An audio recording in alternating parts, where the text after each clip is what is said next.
So that was some improvisation inspired by Moonchild's #1 song, The Cure. And we're going to break down this really beautiful neo-soul inspired chord progression to understand both how Moonchild came up with this and how we can improvise and create in this style. So we're going to break this chord progression into two halves. We're going to look at the first half and then the second half, and that will help us understand how this is all put together. So our first two chords, I'll do that one more time. So beautiful. I love these. I love these. Okay, so let's put all the notes of these two chords together to figure out what key they're from. So we have these notes so far. First, I'll remove the doubled note, and then I'll move these three notes to the left hand here so we can see them all in one octave. So far we have these 6 notes, all 5 of the black notes, as well as B. So we're missing 1 note. We need 7 notes for a full key. So let's look at our second chord. And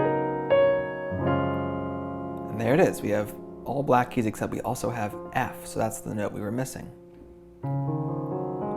So we have these 7 notes. And I'll move these 3 to the top here. So now we can see this is F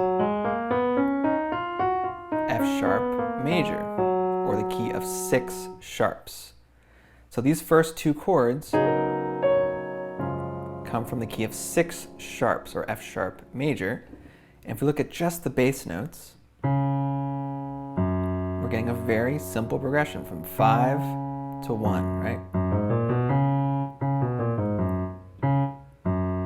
But instead of playing this in a more traditional way, like that maybe, or something like this, we're making this a little more modern in 2 different ways. So with this 5 chord, we're playing it as a suspended chord. And what that means, suspended, means that there's no third. So 1, 2, 3, this would be the third up from this root. But you can see that F is nowhere to be seen in this chord, just F sharp. You can also see this is a B major triad in the right hand, which is our 4 chord. So we're playing our 4 chord in the right hand and the 5 in the bass. And that gives us this suspended sound. And we can even play this as a B major 7, or even a B major 9. Resolves really nicely. So that's what Moonchild is doing. They have this little slide in there. But you can see, if I put this F sharp up here, it's really just a B major 9 with a C sharp in the bass. So this is our 5 chord in a more modern way. And instead of just moving to 1, of course, we gotta make this a little more interesting. And this is what we get. It's almost, if I just move this one note up here, an F sharp major 7, but because this third, 1, 2, 3, is moved down to here, we're missing again the third of the chord. So both of these chords are missing the third, which is the note that determines whether it's major or minor. So this makes the chords a bit more open and ambiguous and definitely a more modern sound. So both the 5 and the 1 are missing the third. Pretty cool, right? Okay, so let's look at the second half of the progression because this is actually in a different key. So let's figure out what key we're moving to here. So we started off with this. Now we move to here. So let's do exactly the same strategy. Let's combine these notes. There's 2 B flats, I'm going to remove one. And then move, again, these 3 notes down here so we have them all in 1 octave. Again, we just have 6 notes, so we need 1 more to complete the key. So let's look towards our second chord. And there it is. D was a note that we were missing. So these are our 7 notes. And if I move these 2 to the top, we can see the major scale. In this case, this is the E flat major scale. So we ended up moving from 6 sharps to 3 flats.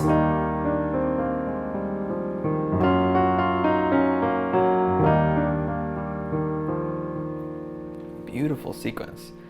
So now that we know what keys these chords are coming from, now we have the tools to improvise over them. So first, let's look at the left hand and get some voicings that are just going to be the same throughout, and that way that can go onto autopilot and we can focus on the right hand in improvising.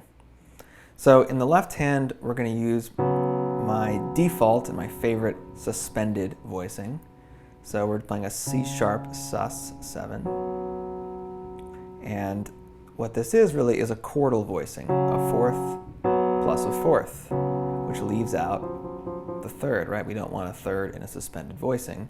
And this is just a more compact version of this, right? We have the F sharp down here, and we're just leaving out these notes. But it gives us that suspended sound in a more compact way that fits in one hand. So that's our first chord. Remember, for the F sharp major 7, we're leaving out that third to get a more open sound. Okay, another sus chord. So we'll use a chordal voicing, a fourth plus a fourth. And we can actually use a chordal voicing for this minor, C minor chord as well. Could play something like that, or just a root position chord, but the sus is nice here, this chordal voicing.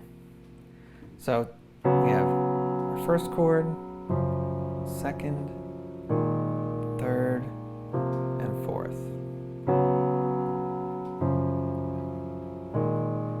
And let's just keep that consistent throughout, because now we're going to focus on improvising in the right hand. So let's just focus on the first half of the chord progression again. Over top of these chords, we're going to use the F sharp major scale, or the key of 6 sharps. We want to get really comfortable moving around the scale.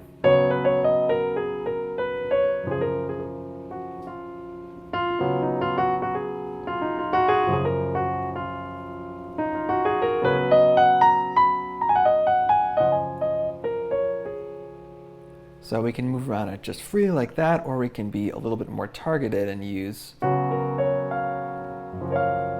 all of the chords from the key. Try out each chord one by one. And you might like some more than others. Oh, that one's a little clashing, but it's beautiful in the first one. right? So you might find these chord shapes that you like. And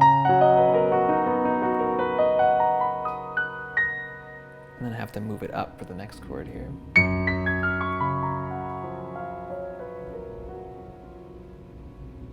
You get the idea. So make sure you can fluidly move around this F sharp major scale over the first two chords.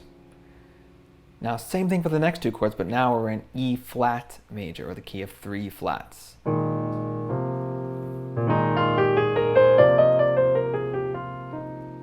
Very different feeling from this.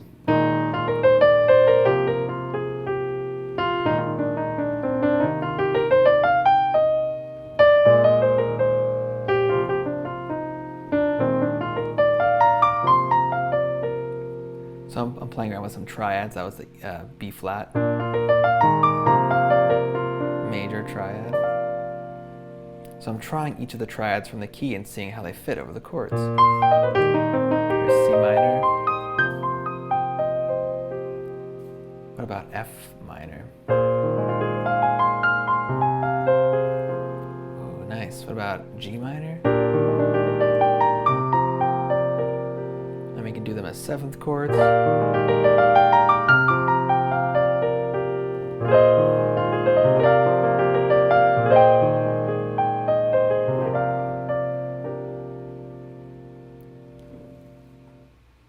So hopefully that gives you some ideas of how to improvise over this chord progression, both in a more free way, just playing around in each of the keys, and in a more structured way by playing all of the triads and 7th chords within the keys and seeing how they fit.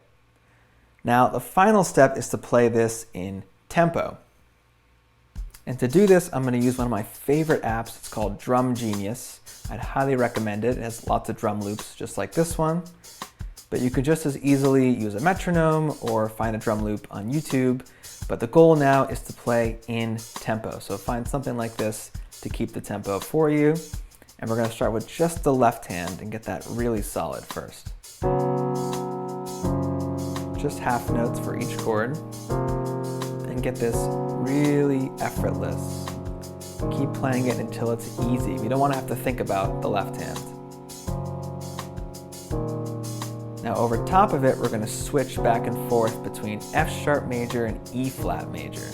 So let's start really simple.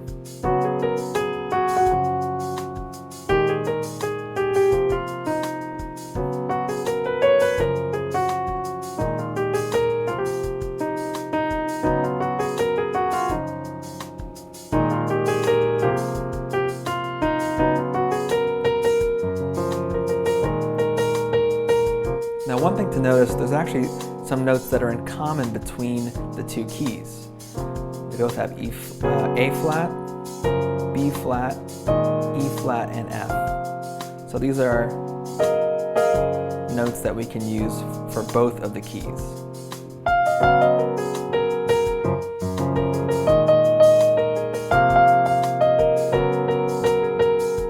So these are always a safe bet. The other 3 notes are moving, so keep track of those. And let's see if we can play back and forth between them now.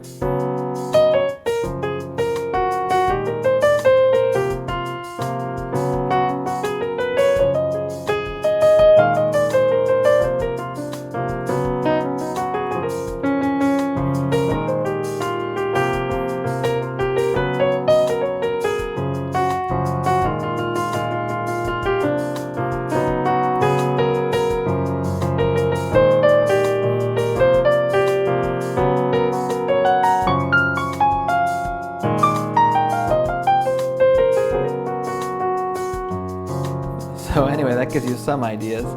There's no right or wrong here. Just keep playing around with it. Let your ear guide you and have fun improvising with this beautiful Moonchild chord progression.